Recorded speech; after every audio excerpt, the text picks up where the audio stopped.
Сәлем баршаңызға. Бүгін мен Ариана тюрбаны тігетін болам. Ол үшін мынандай қалдық мата бар тұғын. Осы матадан мен Ариана тюрбанын жасайтын болам. Ол үшін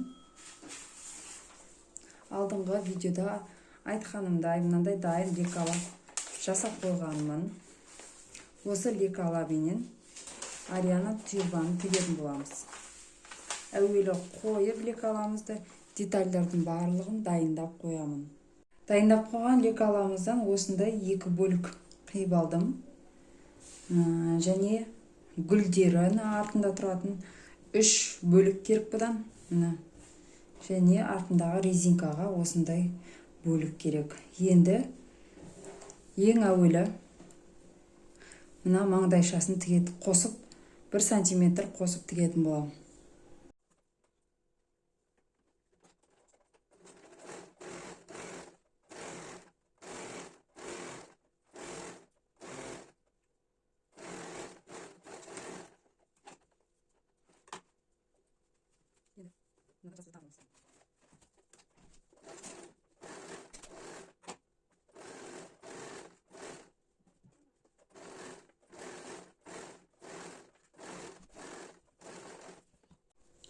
Осылайынан қосып тігіп алдық, және мынаны 1 мм қайырып тігіп алдық. Енді осыны жатқызып өтектеп аламыз. Артық жер болса қиып тастаймыз. Мына осылайынан жатқызып өтектеп аламыз. Осылайынан өтектеп артық жерлерін кесіп алдық. Енді мына жерде 5 см қалдырып кетеміз. Мына жерден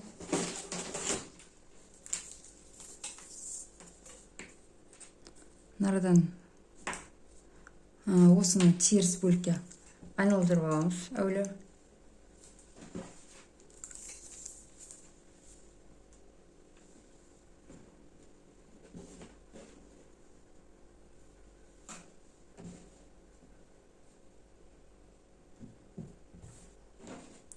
айналдырып алып, мына жерден 5 см алып қаламыз.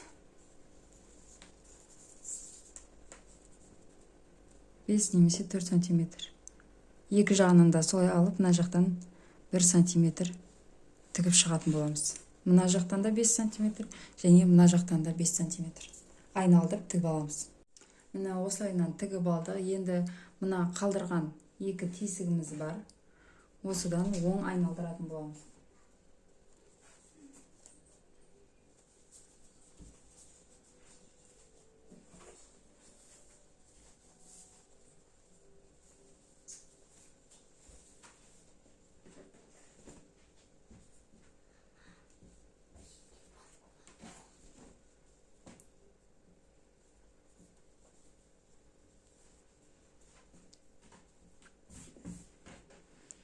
Енді мынаны жаза отырып, мына жерден тағы да айналдырып 1 см немесе 1,5 см етіп тігіп алатын боламыз. Бұл жерге резинка орнататын боламыз.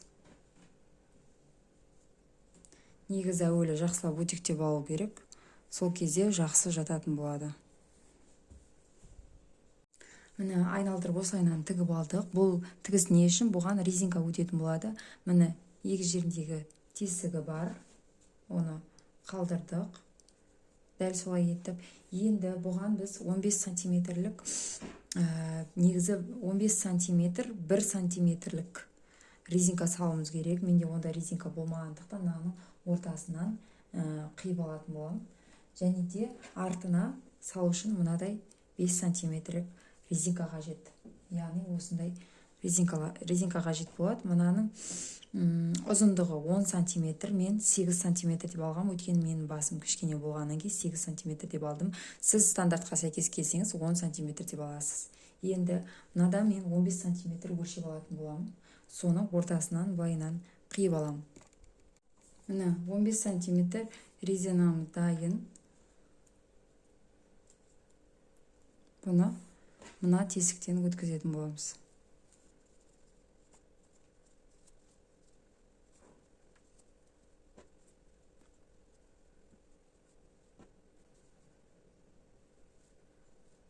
Мына жерден закрепка береміз.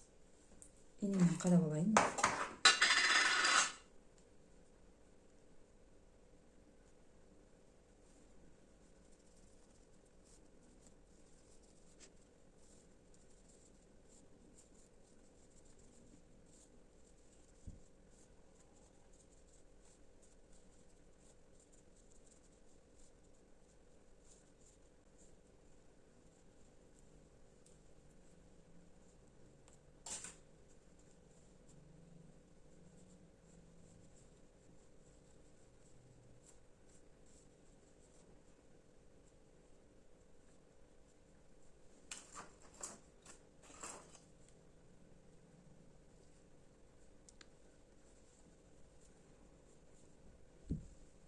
міне осылайынан екі жағынан тігіп алдық резинканы салып.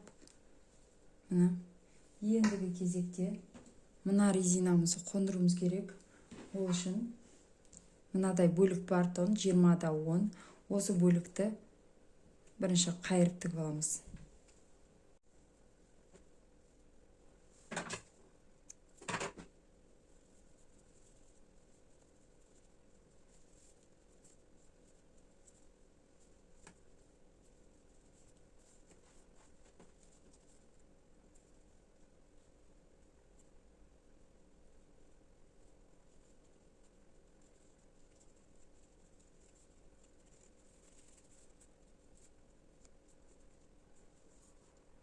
Міне осылайынан дайындап алдық. Резинкамызды өткізіп, мынау артқы бөлігі, мынау алдыңғы бөлігі. Енді осыны осы жерге өткізетін боламыз.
Міне артқы бөлігін дәл осындай етіп тігіп алдық. Енді бізде келесі бөлік мынадай 3 бөлік бар еді. Осы 3 бөліктің шеткі тігістерін сәндік тігіс қыламыз. Әдемі тігіс шығару үшін біз мына бөлікті нараға әкеп қоямыз. Және мына бөлікті мына жерге әкеп қоямыз. Енді бөлігімізді айналдырып тігетін боламыз.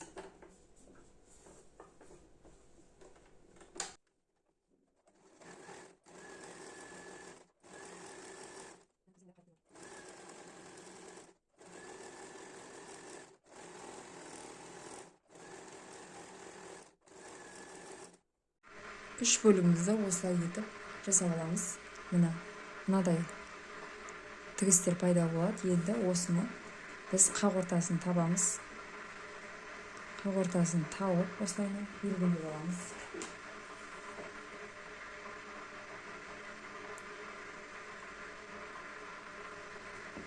Және осыны былай жиырып отырып тігеміз. Былайынан және былайынан қойып тігіп шыға қоямыз.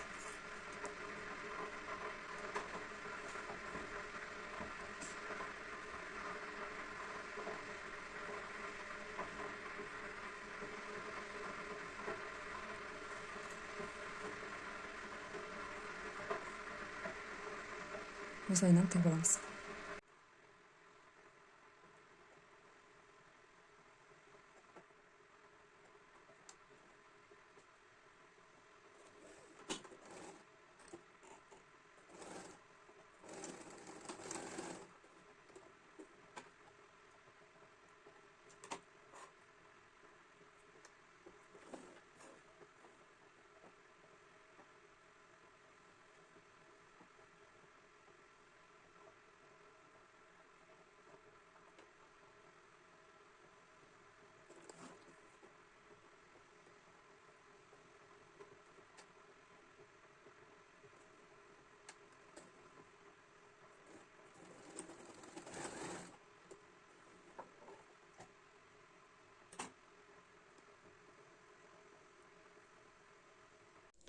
Міне осындай гүлдеріміз дайын болды.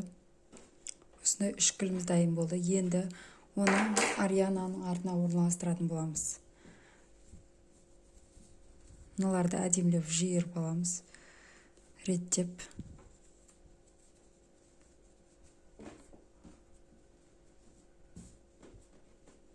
енді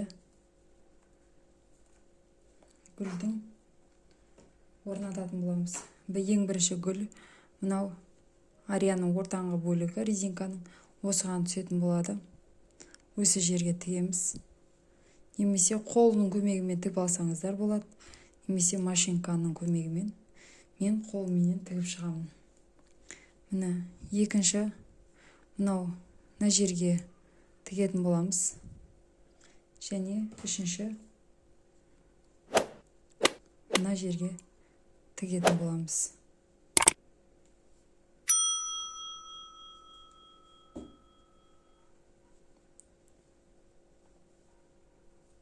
Мына осылайынан қолдың көмегімен қазір тігіп шығатын боламын.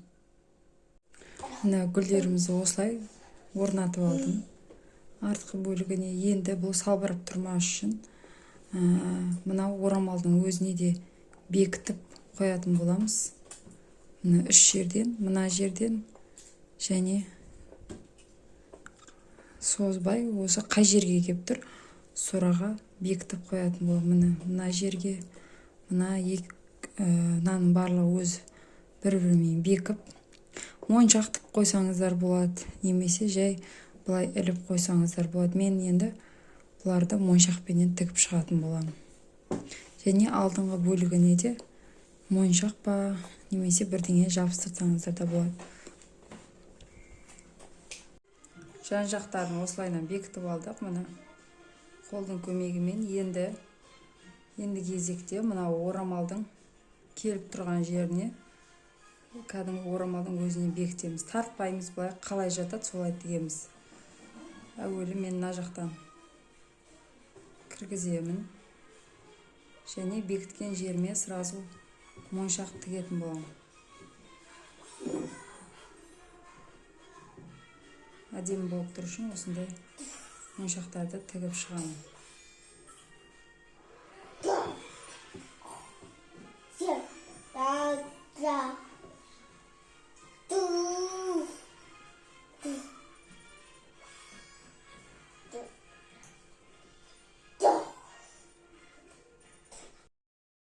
Осылай моншақтарды бекіткен жерлерде сразу моншақ тігіп шықтым. Негізі солай қалдырсаңыздар болады, бірақ моншақпен өте әдемі көрінеді.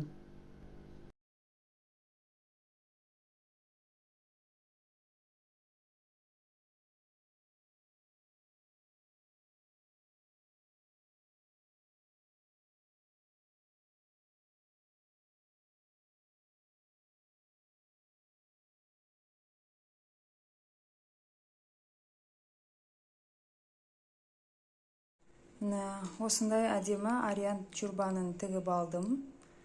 Моншақтап, артқы бөлігі де тура барлығын моншақпен бекіттім.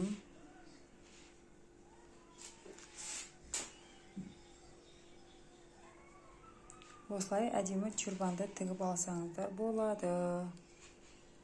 Енді баста қалай тұрады, соны киіп көрсететін боламын. Осындай ариана тюрбанды тігіп алдым. Өте әдемі тұрды басында. Жалпы каналыма тіркеліп, лайк басып, қолдап отыруды ұмытпаңыздар. Ал өлшемдері видео астында.